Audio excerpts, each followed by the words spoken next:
নমস্কার বন্ধুরা, রিঙ্কুর চ্যানেলে আমার সকল প্রিয় দর্শক বন্ধুদের ওয়েলকাম।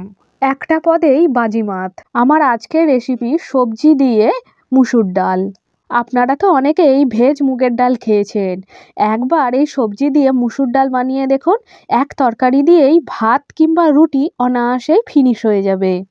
এখানে ডালটাকে বেশ ভালো করে ধুয়ে নিয়েছি। ফোড়নের জন্য নিয়েছি গোটা জিরে, তেজপাতা আর শুকনো লঙ্কা। সর্ষের তেলটা ভালোভাবে গরম করে নিয়েই ফোড়নটা দিয়ে দিলাম। ফোড়নটা ভাজা হয়ে যাওয়ার পরই ওর মধ্যে একে একে দিয়ে দিচ্ছি আলু এবং পেঁয়াজ। আপনাদের ব্যস্ততম দিনে অনায়াসেই এই পদটি বানিয়ে নিতে পারেন, যেটা ভাত, রুটি, মুড়ির সাথে অনায়াসেই খাওয়া যায়। এখানে একে একে সমস্ত সবজিগুলো অ্যাড করে দিলাম। এবার সবজিগুলোকে হাই ফ্লেমে ভেজে নেব। এই রান্নাটি খুবই সহজ, নতুন রাঁধুনিরাও এই রান্নাটা সহজেই বানিয়ে নিতে পারবেন।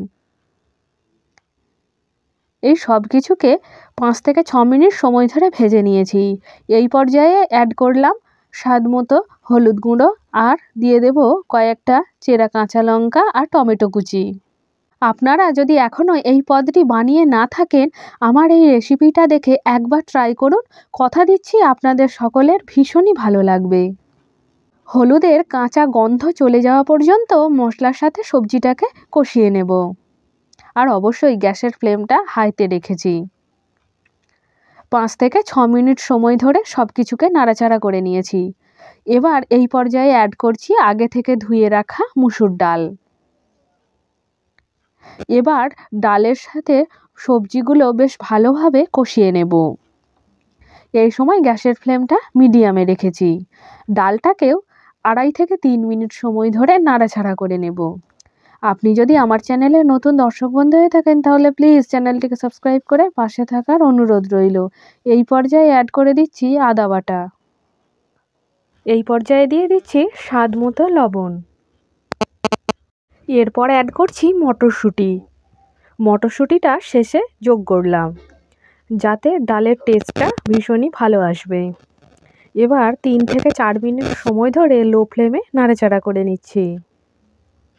আমার এই ভিডিওগুলো আপনাদের কেমন লাগছে অবশ্যই কমেন্টের মাধ্যমে আমাকে জানাবেন। ভালো লাগলে একটা লাইক দেবেন এবং আপনাদের প্রিয় বন্ধুবান্ধবদের সাথে শেয়ার করার অনুরোধ রইল। ডালটা খুব ভালোভাবে কষানো হয়ে গেছে। এবার ডাল সেদ্ধ হওয়ার পরিমাণ অনুযায়ী জল দিয়ে দিলাম। এরপর ঢেকে গ্যাসের ফ্লেমটা লো করে দিলাম। 10 মিনিট পর ফিরে এসেছি। দেখুন 10 মিনিটের মধ্যেই ডালটা কেমন সুন্দরভাবে সেদ্ধ হয়ে গেছে।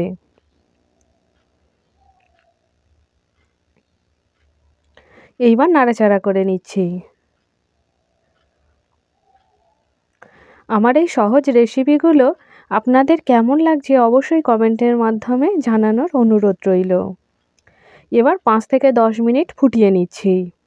এই পদটি গরম গরম ভাত কিংবা রুটির সাথে খেতে অসাধারণ লাগবে। সব রকম সবজি দিয়ে মুসুর ডাল তৈরি হয়ে গেছে।